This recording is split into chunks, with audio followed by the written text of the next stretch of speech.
last day na natin ngayon dito sa Rome. So, this is our third day sa Rome.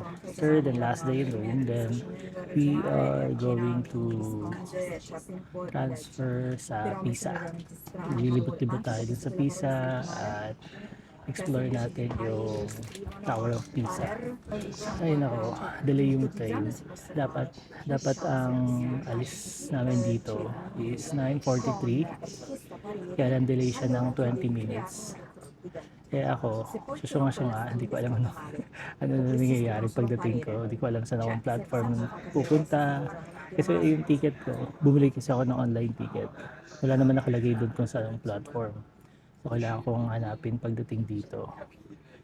Hindi ko nakita may malaking screen pala sa likod ko. Di lumapit na lang ako sa security. Pulis ata yun yun, tinuro niya sa akin kung saan ko makikita. Yun, nalaman ko na lang na 20 minutes delay pala yung train ko. So, ayun na nga. Pagdating ng train, so nakalagay na doon, kailangan kong pumunta sa platform 3. Akala ko naman napakalapit ng platform 3. Ang layo pala. Ang layo pa ng tinako. Like, ang haba pa ng nilakad ko, bumaba pa ako ng hagdanan, nag-walkalator pa ako, 2 walkalator ata yung dinaanan ko. Tapos, turn right daw. Pag turn right, aba nasa dulo pa pala.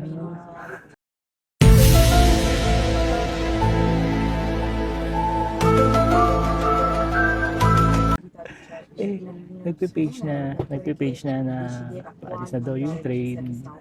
Aba ako na parang tumakbo ng takbo. Alam mo yun, parang pagdating ng train, paglagay sa screen na sa platform 3 ka, kailangan mo talagang bilisan yung lakad mo kasi may iwan ka ng train. Tapos hahanapin ko pa kung saang bagon ako. Kasi by bagon yan nakalagay doon kung saang carriage ka. Tapos ka ng seat reservation mo. Kumuha kasi ako ng seat reservation. So, andito ako ngayon sa isa sa pinaka magandang train dito sa Italy. Speed train nata nila to. And from dito sa Roma, papuntang Pisa, 1 hour and 32 minutes. So speed 3 na yun And then syempre minsan lang tayo pumunta ng Italy. So ang kinuha natin is ano nga ba yun? Business class. So dito sa business class maluwag yung chair. So unlike sa regular na train, magkabilaan is dito 2 seat. Ito solo ko yung seat. Tapos sa right side ko 2 seats sila. So kung couple kayo, doon kayo mag-reserve. So kinuha ko itong single lang. So wala kang tao Yun. First time sasakay ng business class. Hindi man ako makapag-business class sa aeroplano. Naka-business class naman ako sa tren. Diba? Maganda kasi look. So, meron tayo dito. And then meron tayong sabitan ng jacket. Maganda siya. Tingnan natin kung gaano ito kabilis. Ano ata ito 300 yung speed. Ay bang basta fast train to nila ayun na nga. So bitin sumatat. Ang ganda naman yung tour natin sa Rome. Nakapunta tayo ng Pompeii. Bitin nga lang yung 3 nights yung 3 nights ko sa Rome. Sana in-extend ko. Kulang hindi ko pa napuntahan yung mga major basilica. So napuntahan lang natin is yung St. Peter's Basilica. Anyway, pero worth it naman, and then ang Rome, magandang Rome, lahat overwhelming. Parang yung Rome is a big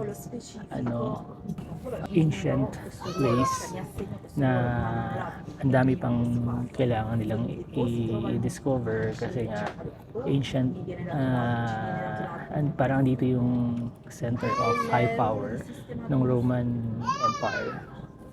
Galing, ang dami ko natutunan sa history dito sa Rome, which nung estudyante pa lang ako, every time na dinidiscuss ang history, wala pang 5 minuto, umipikit na ako. Pero nung nandito ako sa Rome, ang ganda. Sobrang ganda ng history nila. Yung bang na-preserve nila yung mga structure, yung mga temple since first century, sobra. Andun pa yung ruined temples ni Jupiter, yung gods nila. Sino nga ba si Jupiter? Yung God of Sun nila. Si Jupiter. Tapos katabi niya si God of Saturn.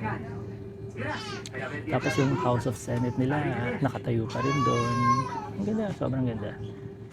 And andun pa rin yung remains ng Imperial Palace ng Roman Empire. Alam yung Colosseum, sobra akong namangha sa Colosseum.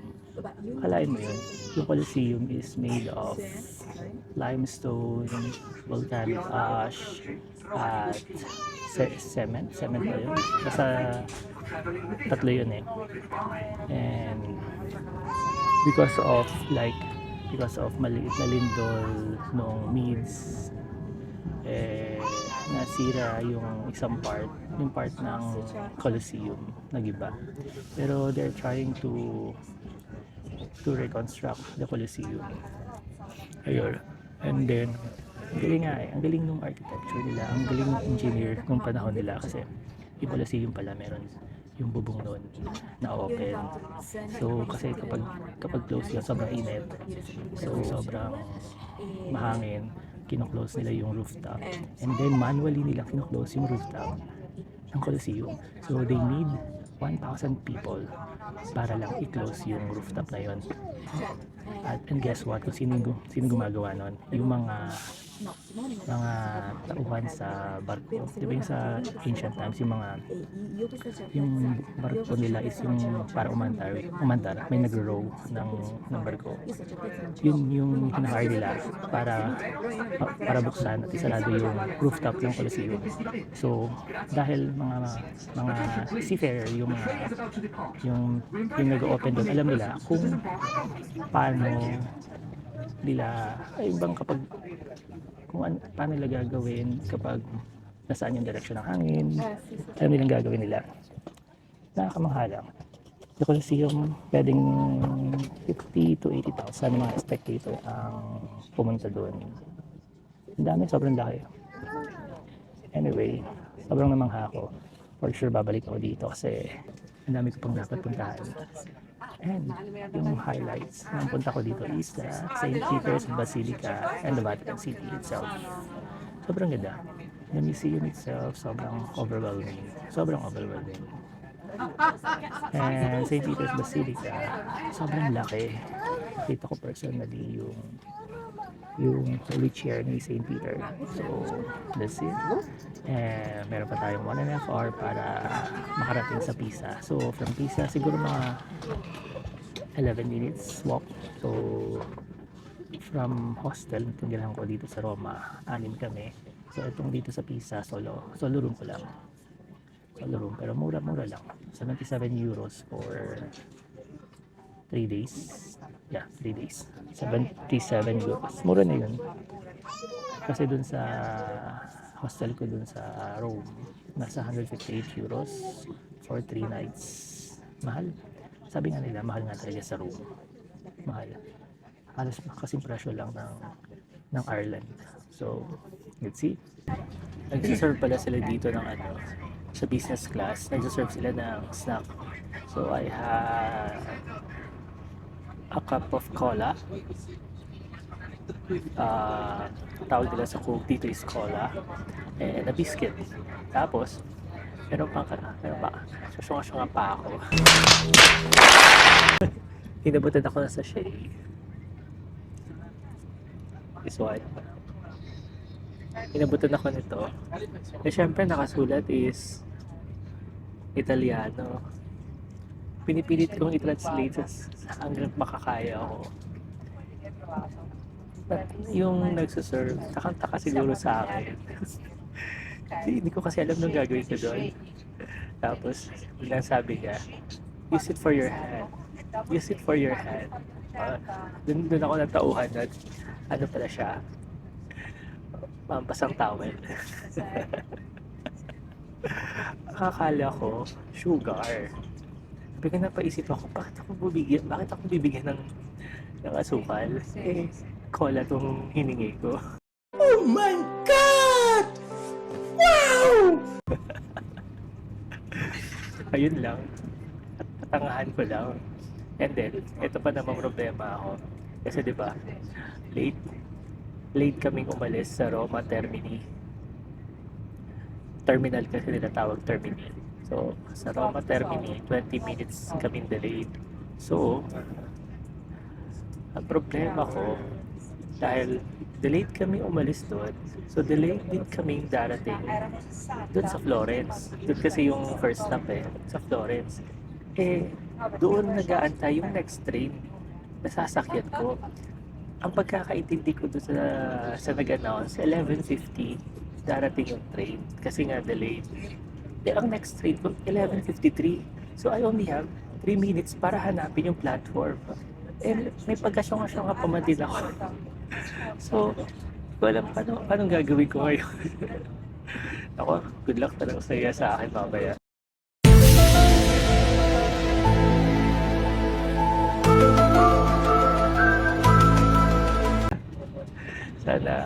Sana hindi ako mawala at sana hindi ako maiwan ng train.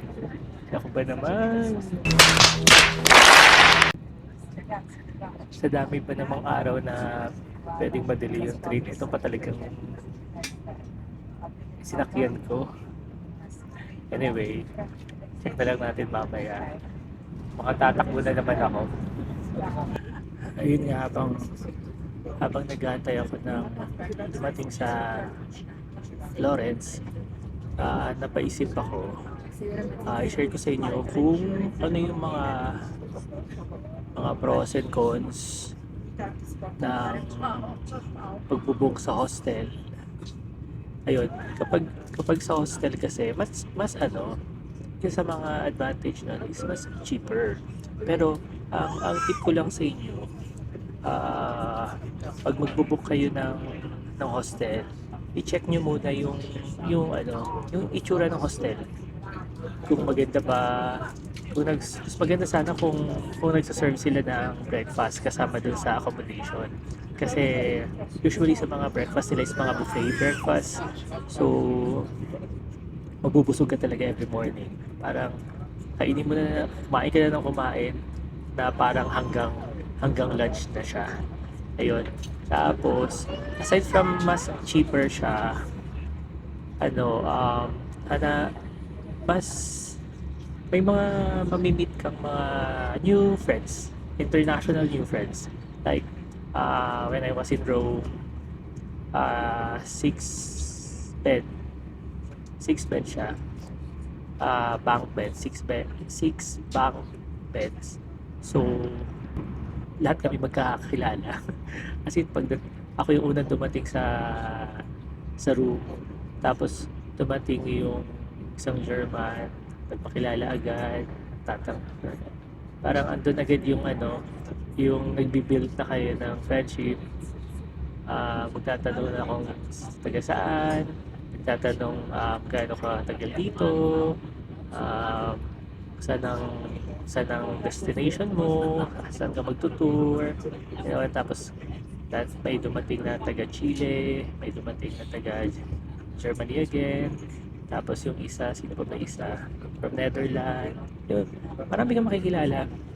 And then sa gabi, may mga hostel kasi na sa gabi, gumagawa sila ng mini gathering sa mga guests nila. So, yung mga guests nagkakakilala, yun, nag-share ng life, about their life, mga ganun. Taga saan, malalaman mo na, uy, from different walk of life, from different kind of countries, from different countries, yung mga iba estudyante, yung mga iba, meron ako nakilala from Australia siya. So sabi ko, oh, ang layo, Australia, napunta ka dito. Sabi niya sa akin. Tanong niya sa akin, gano'n ka katagal naka-vacation? Sabi ko, 10 days. Well, hindi ba mahirap, hindi ka ba nahirapan kumuha ng vacation leave mo? Sabi ko, hindi naman, madali lang naman. Hindi naman mahigpit sa akin. Sabi niya. Tapos nag-share siya na nag-resign siya kasi nga ayaw i-grant yung kanyang leave, yung hinihingi niyang leave. So, nag-resign siya. Mga ganun. So, yun ang pros. Yun yung kinaganda doon. And then, tapos isa rin sa mga tip ko kapag kukuha kayo ng hostel is yung may curtain, yung bed mo, curtain o kaya door, kasi kahit na marami kayo sa loob ng kwarto, may privacy pa rin. Kasi ako, aminin ko, humihilig ako. So kahit na malakas ako humilig, nakasarado naman yung kortina. Siyempre kung humilig ka, hindi nila malalaman sino yung humihilig. Kasi nakasarado lahat ng mga kortina nyo. May maganda doon. May mga hostel na ang toilet and bath is nasa labas, share kayo sa buong floor. Pero mostly na kinukuha kong hostel is yung may sarili kayong toilet and bath sa loob ng kwarto nyo. Ayun, baka meron nagsasabi na paano pag sabay-sabay kayong maligo? FBI, open up! I mean, sabay-sabay kayong yung oras ng pagligo nyo, tapos yung isa na-jebs na, syempre sa ano mo na yun, diskarte mo na yun sa buhay. Pwede na! Kung gusto mong mauna, gumising ka na maaga, di ba? Diskarte lang yan. Katulad ako, para wala akong kaagaw, lagi akong gumigising na maaga. Naliligo agad, magamit agad ng CR, para sila lahat tulog pa, at ikaw patapos na, di ba? Diskarte lang yan. Sa hotel kasi, ayoko sa hotel, pag uwi mo galing tour, mag-isa ka lang sa kwarto. Wala kang, lalo na pag solo traveler ka, katulad ko. Mag-isa ka lang sa kwarto, wala kang kausap. Tapos paglabas mo, pag nagpunta ka sa common area, may kanya-kanya kayong buhay. Unlike kapag nasa loob ka sa hostel ka, sa buong room, magkakakilala kayo. Tapos isa pa nga sa mga tanong, kasi baka magnakawan ng gamit, wala naman. Nagaling na ako sa different countries, like pumunta na ako ng Spain, Netherlands, Belgium, yung mga ganun. Wala naman nangyayaring nakawan. Saka isa ring tip kapag maghahanap kayo ng hostel, dapat yung may sariling banyo kayo sa loob, meron kayong may curtain o kaya may door yung bed mo. Katulad itong galing dito sa room, may parang pintuan yung bed ko. Yun, para may privacy. Dapat meron ding locker. Kaya lahat ng mga pinipili kong hostel, I'll make sure na meron talaga akong locker.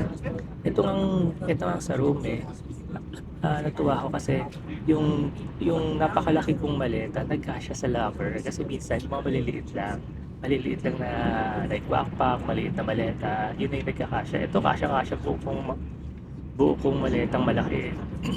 Ayun. And then yun nga, usually may gathering sila sa gabi, and then free breakfast. Yun, dapat hanapin nyo yung may free breakfast. Pwede rin naman walang breakfast. Pero kasi, how will you start your day tour kung gutom na gutom ka? Tapos kung sasabihin mo sa labas ka nakakain, eh mahal ang bilihin sa labas. Siyempre dapat tipid mode tayo. Pwede na! Kapag sa hostel kasi, parang ang pinakamahal na atang breakfast ko is 6 euro. Sa 6 euro na yun, busog ka na at pwede ka pang magbulsa ng mga pagkain. Yeah, yung ginagawa ko yun para pag nagtutour ka, meron kang bit-bit na merienda galing sa breakfast. Diba? So, ano pa ba? Parang, ayun nga, ayun. Iniisip nila na, baka kasi may mga bed mites dun sa hostel. Eh, as far as I remember, wala naman nangyari sa akin ganun. Baka daw may lisa, may kuto na naiwan. Eh bakit? Kung solo room mo naman, posible rin naman mangyari sa'yo yun eh, di ba? Kaya kapag magbubuk ka ng hostel, i-check nyo muna yung tutuluyan nyo. Kasi ako talagang namimili ako isa-isa, tapos kung ano yung mura, tapos sine-check ko kung ano yung pinakamaganda, tapos yun ang kinukuha ko. Yun yung mga tips at mga tipid diba? Dalito tuloy ako.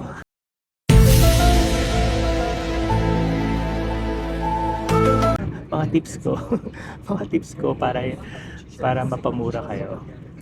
Ayun. So, iisip ko pa rin kung paano ko habulin yung train pagdating ko sa Florence. O siya, sige, balita ako kayo. Bye.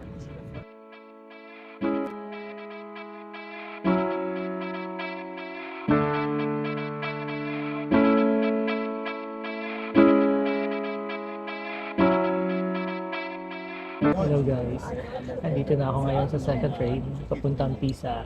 Ayun na nga, hindi ko talaga naabutan yung second train ko kanina, yung original ko second train dapat.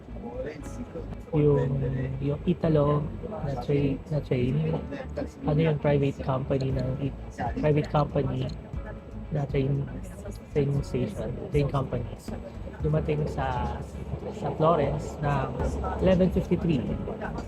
Ang alis nung second train is 11:53. So pagdating ko doon, wala na yung train. So tamang-tama, paglabas ko ng train, may nakita akong booth na customer something.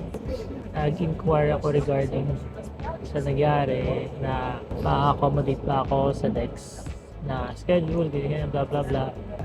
Ito naman kausap ko, flat affect, parang hindi pa kami nagkakaintindihan. Alam mo yun, yung stress ka doon, tapos parang ayaw kang tulungan. So, in short, wala akong naintindihan sa mga sinabi niya. So, sobrang na-stress ako. Naghanap na lang ako ng makakain. Kumain muna ako. Tapos, nakatayo lang ako sa may isang tabi. Tapos napansin ko, sa tabi ko pala, yung another parang customer booth nila. Buti na lang yung tao doon is talagang parang halata sa mukha niya na tutulungan ka. Ayun nga, sabi niya, ang ano niya sa akin, ang advice niya sa akin, merong next schedule 12:28 ata.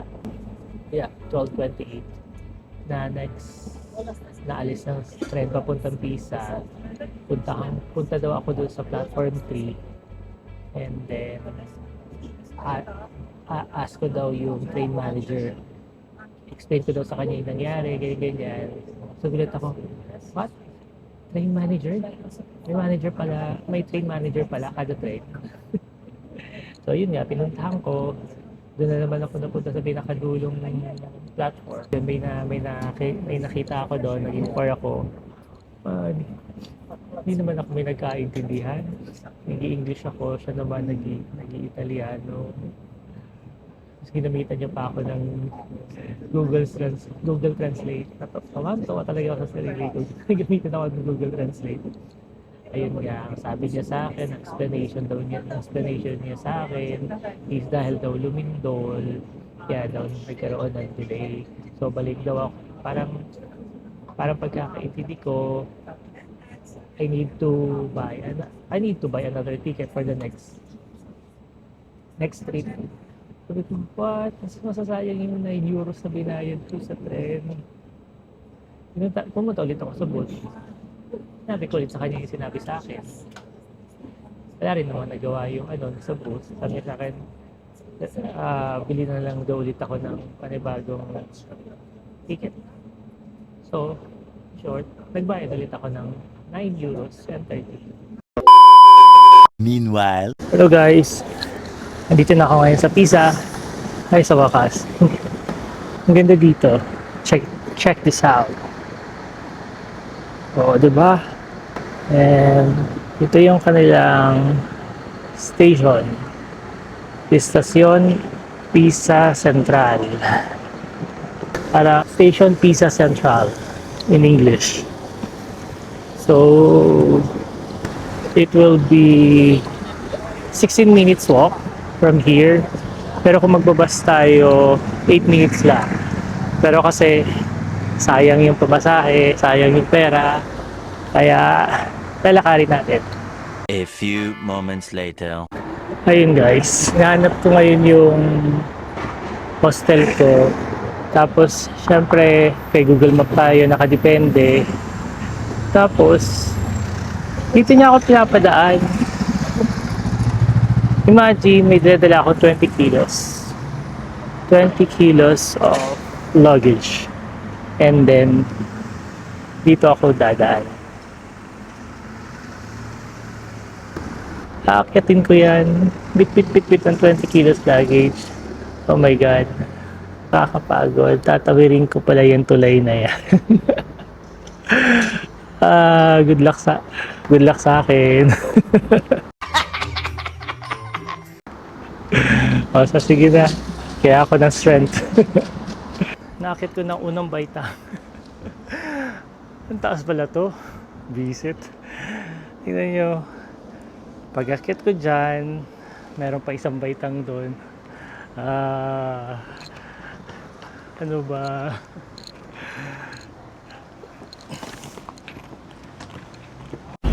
Damn! 2,000 years later. Puta kang bigat. Sige na, mamaya na tayo mag-usap.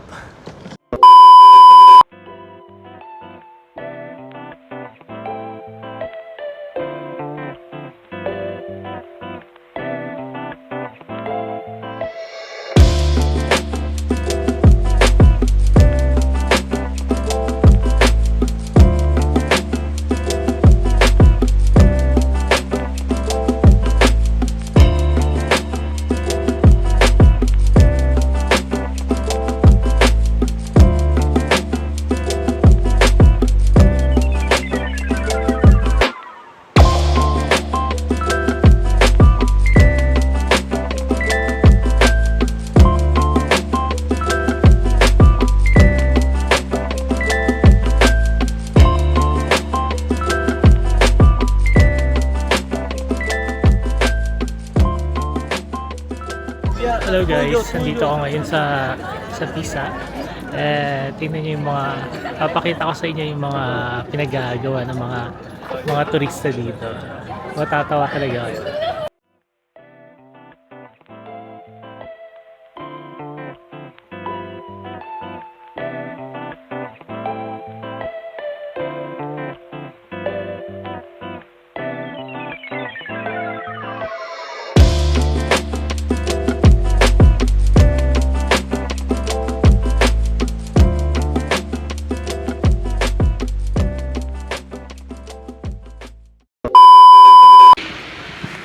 Morning guys.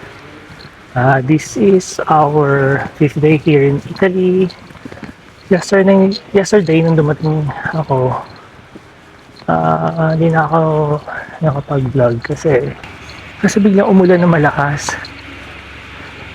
Okay. Sinubukan kong lumabas, kaya lang basang-basa sa ulan, sobrang lakas. Kaya bumalik na lang ako sa sa hostel at natulog. So today, pagising natin sa umaga, umulan din. Mukhang bad weather today. Kasi according sa forecast, it will gonna rain all day. So, hopefully, pero tumigil naman na. Hopefully, ganito lang ang weather natin. Okay lang na gloomy, basta wag lang umulan. Kasi, ang hirap mag-tour ng umuulan. Kasi basang-basa ka talaga. Buti na lang, laging handa. May dala tayong payong. Kasi nakakita ko sa forecast nung hindi pa ako maalis na papuntang Italy na talagang maulan. So, today, we're gonna go to the Leaning Tower of Pisa and let's see kung anong meron doon. And then, ano lang tayo, 2 hours lang ata yung tour na nakuha ko. Nga pala, yung tinutuluyan ko dito sa Pisa is maganda naman. Solo ko lang sa kwarto. Wala na kasi ako makuhang hostel na maramihan kayo sa Wato para mas mura eh. Pero okay naman na din. Para siyang hostel na Airbnb. Hindi naman sa hostel kasi walang front desk. Ano lang, may iniwan na instruction sa akin yung may-ari ata ng bahay yun. Ano siya, para sa bahay na slash apartment. Nasa ground floor ako, 3 yung rooms doon. Puro mga solo rooms. And then sa room, meron akong cabinet, meron akong TV, double bedroom, ano pa ba? Meron akong sariling coffee maker. And nag-iwan na rin yung may-ari ng coffee doon. In case na gusto kong uminom ng coffee, meron na rin iniwan na tinapay for my every morning breakfast, for my breakfast sa 2 days stay ko dito. Pero sa ground floor ako nakastay, common toilet and bath. Wala kayong yung toilet and bath namin sa ground floor. Hanggang second floor lang yung accommodation. Pag yung accommodation, merong refrigerator sa taas, may microwave, may parang mini kitchen pero hindi ka pwede magluto. Mini kitchen pero hindi pwede magluto. Walang lutuan.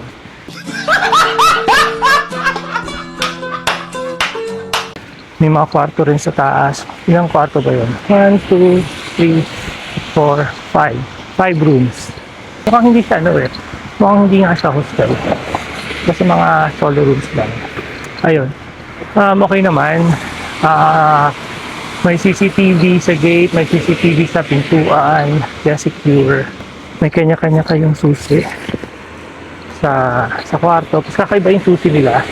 Pang medieval period. Hirap na hirap akong gamitin. Anyway, lalakad tayo ng mula bahay hanggang train station. 15 minutes walk. Kasi train station, bibili ako ng bus ticket doon. Pwede naman akong mag-bus sa tapat ng tinutuluyan ko. Kaya lang, wala akong ticket. And then, meron silang tinatawag na tip and tap.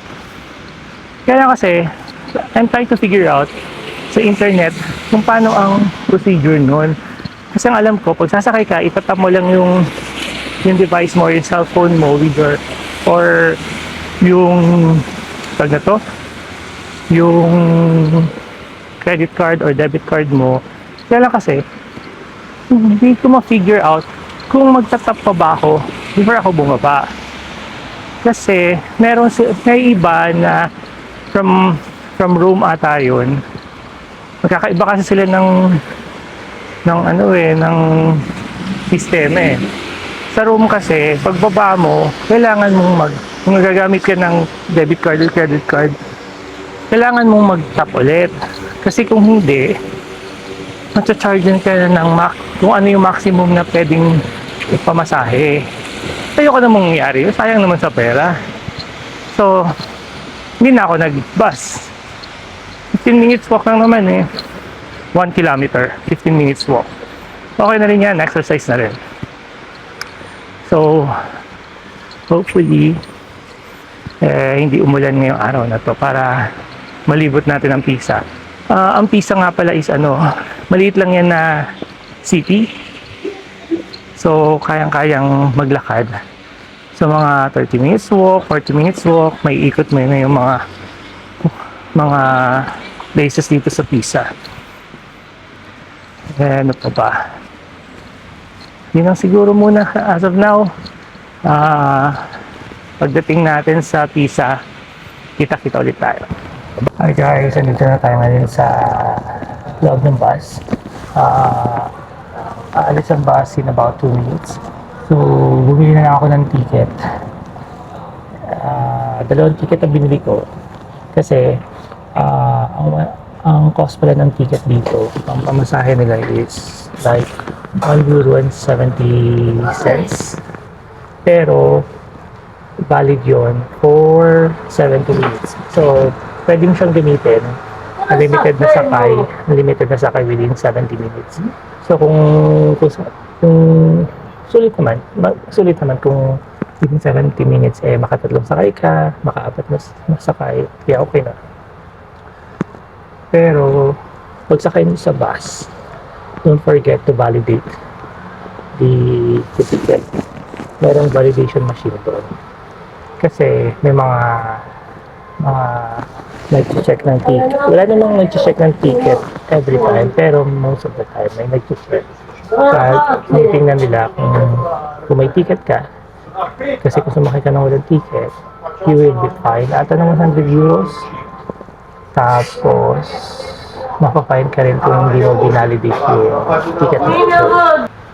And then, dalawa yung binili ko kasi yung tour namin is 2 hours. 2 hours or 2.5 hours. So, lalampasan ng 70 minutes. So, hindi ko na siya magagamit. So, dapat may extra. Hello guys, andito na tayo ngayon sa Pisa. As you can see, this is the baptistry. This baptistry is the biggest baptistry in the world. Ginawa to here 1152.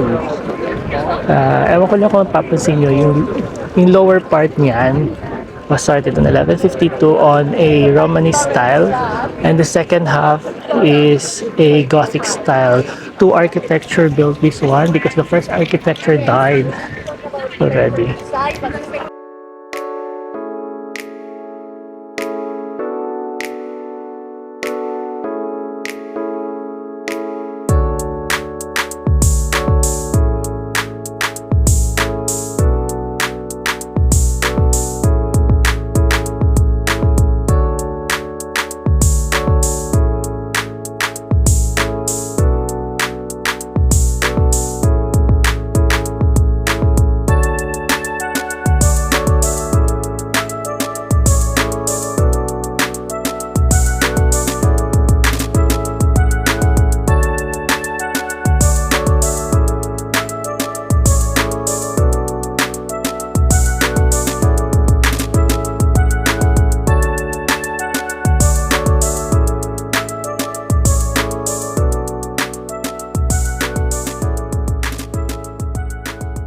Hello guys, nandito tayo ngayon sa loob ng baptistry.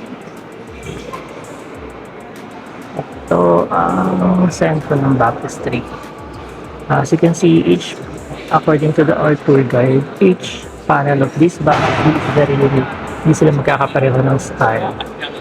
Ewan ko lang kung makikita nyo. And then according to our tourist, this side, yung pintuan na yan is the west side. And then on the opposite is the east side. So, So,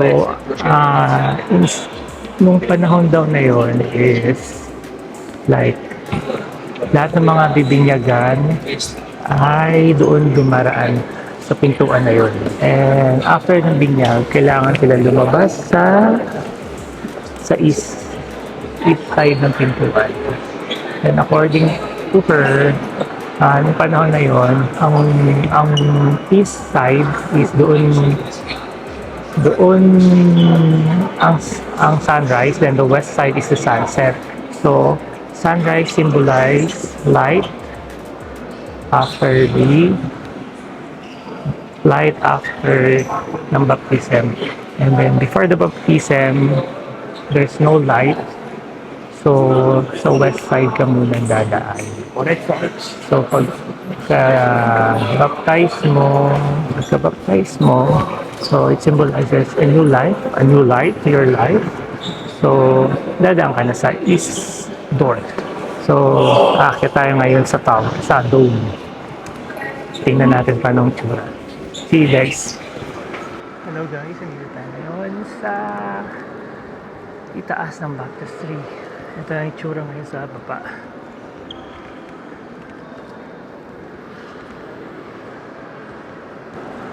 Yan yung sentro ng baptistry. Yan sila binibinyagan. Tulad ng sabi ko dati, kanina pala, lahat ng mga binibinyagan dito dumadaan sa back door, sa west side ng baptistry, and then dito sila lalabas sa pintuan dito sa east side naman after ng baptism. Sobrang ganda. Meron daw window dito na ang harap is yung cathedral. Check natin, maganda daw view doon. Nakakapagod umakyat, so hindi.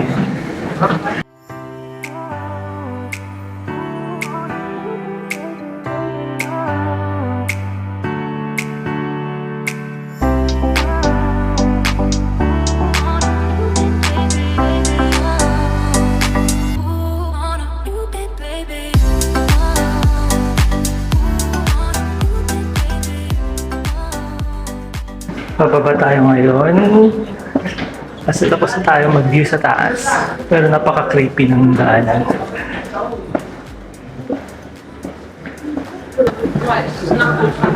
Nandito tayo sa labas. Oh. So guys, napasok na tayo ngayon sa cathedral dito sa Pisa. This is a cathedral that was dedicated to the Assumption of the Virgin Mary. This was built in 1064. 1064. Sabi ng tour guide namin is that they built this to show power to Pisa. And then they want it the biggest cathedral in the world, but during that time may dumating daw na isang tao dito sa Pisa and told them na sorry, Germany built a biggest cathedral than yours. So on that 12th century they destroyed the facade of this cathedral, and the 12th century, and they extend the cathedral, which you can see now. Ito na yung facade niya.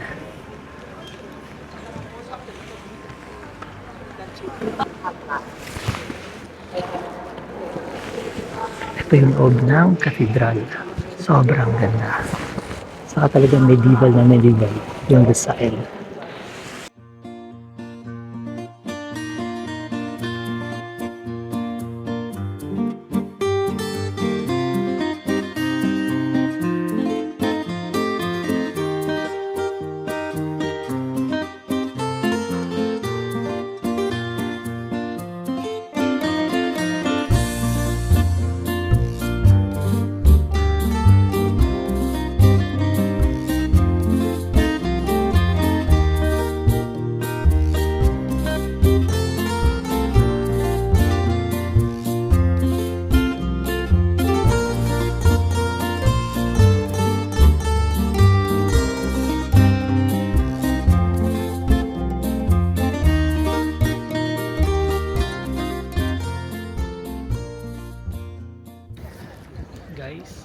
ito yung mga makikita nyo pag nandito kayo sa Pisa.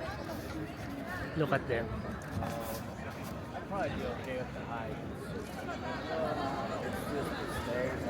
Ewan ko lang kung nakikita nyo mula dito.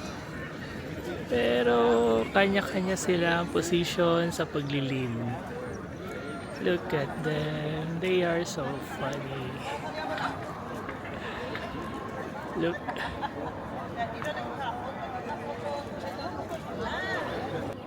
Siyempre ako di ko magawa dahil ako lang mag-isa at walang maghahawak ng camera. Pero okay na rin dahil andito ako ngayon sa Leaning Tower of Pisa. According nga pala dun sa tour guide namin, the reason kung bakit naglilin itong Leaning Tower of Pisa to the right, or facing from here, dahil sabi ng mga dalubhasa, yung right side daw ng Pisa is masyadong soft. So dahil sa they have discovered na all of the building structure here in the Pisa Square are leaning. So ibig sabihin, yung may mga part kasi ng lupa dito is soft and the other part are strong enough. So the baptistry, the cathedral, itong mga building sa paligid ng Pisa are leaning to the other side.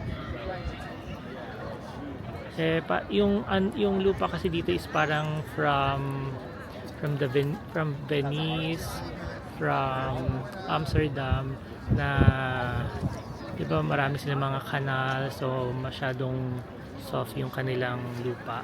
Ganun din dito. Yun yung na-discover ng mga dalubhasa.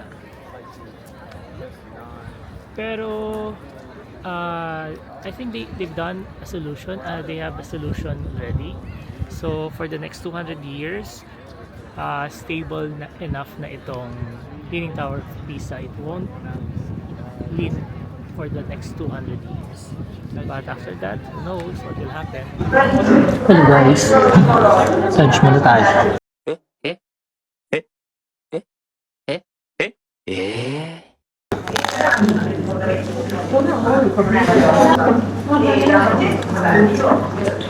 Oh my God! Wow! Ayun nga, before nag-start yung tour kanina, from bahay, sumakay ako ng bus. Pinakyan ko is OnePlus. According kay Google Map, dadaan siya dito. Hindi na lang, naka-open yung Google Map ko. Napansin ko, papalayo yung bus. At yung papalayo. Kaya bumaba na lang ako. Tapos, wala na akong mahanap na bus na masasakyan. Kasi hanapin mo yung bus stop eh. Ang layo. So no choice, kailangan kong lakarin ng 30 minutes mula kung saan ako bumaba hanggang dito sa Pisa, the Tower of Pisa.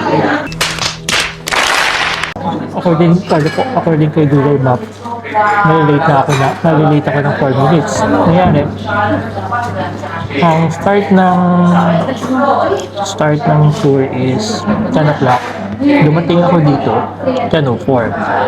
Iniisip ko na sana late sila mag-start o kaya sana makaawit ako. So from the start from the place na saan ako bumaba, syempre kailangan ko maglakad na mabilis. Ay bang 30 minutes kang nag-brisk walking na sana maabutan ko. Kutsa, ang sakit ng paa ko. Nung dumating ako dito. At buti na lang talaga naabutan ko. Ay yung bang paalis na sila. Tsaka ako dumating. Ay, grabe talaga. Anyway, lunch muna ako. Salami sandwich and coffee. Ayun nga pa.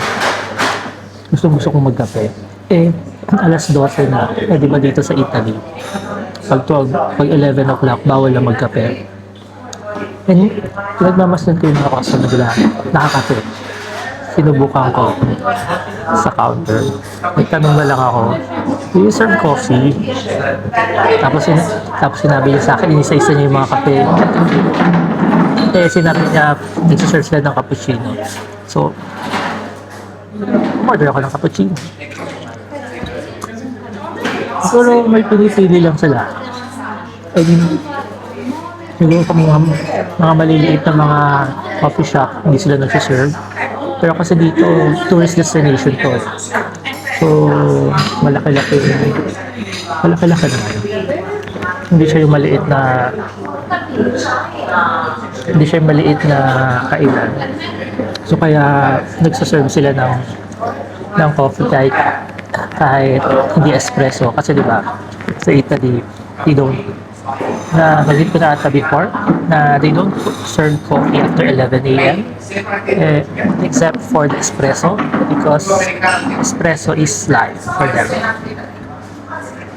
Anyway, after this quick lunch, I'll be going to the museum, and pupunta rin ako sa yung monument nila dito, yung San Telmo.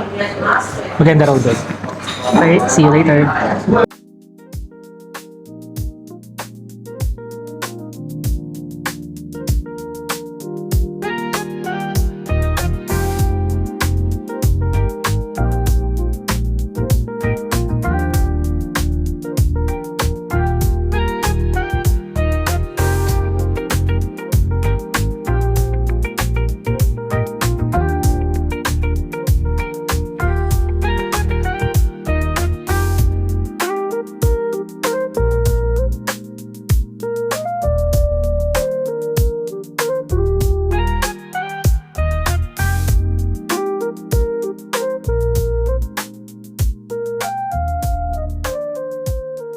Guys, natatandaan niyo yung sinabi ko kanina nung nalaman ng Pisan na nagpatayo ng cathedral ng Germany na mas malaki pa sa kanila.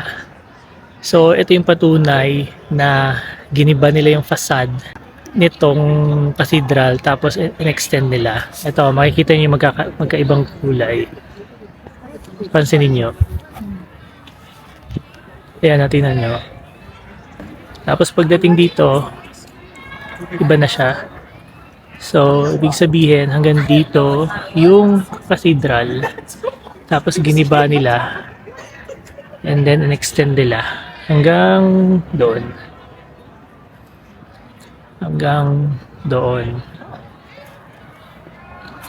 Para lang mapalaki nila yung cathedral, at malampasan nila yung tinayo ng Germany. Pero it takes long para makomplete nila to.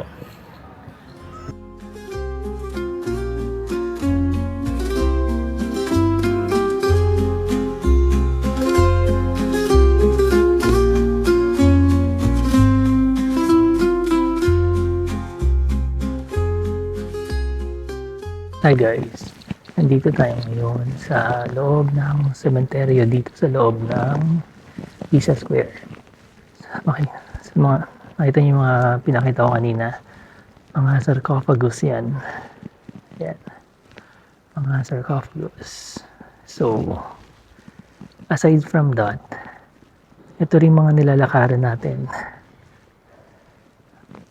Mga libingan din to. Yan o.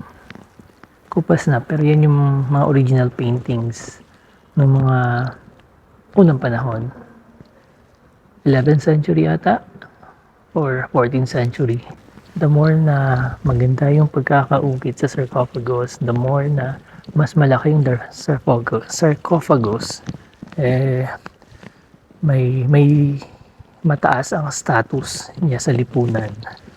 Itong sementeryong to na may bumagsak na bomba and nasira yung rooftop nito. I don't know which part, pero kasi ang rooftop nito is made of lead.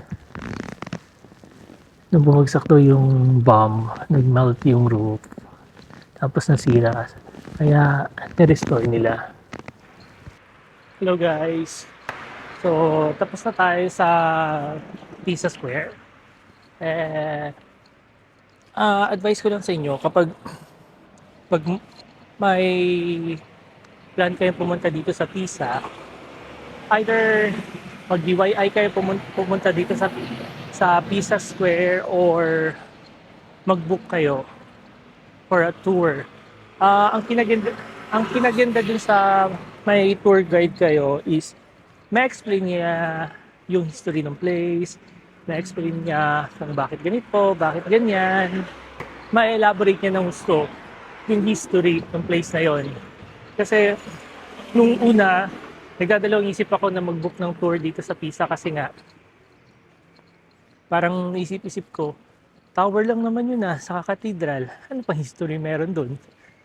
Pero, syempre, dahil sa gusto ko malaman yung history mismo ng place na yon, nag-book na lang ako. So, yun nga, marami kang matutunan sa about the place.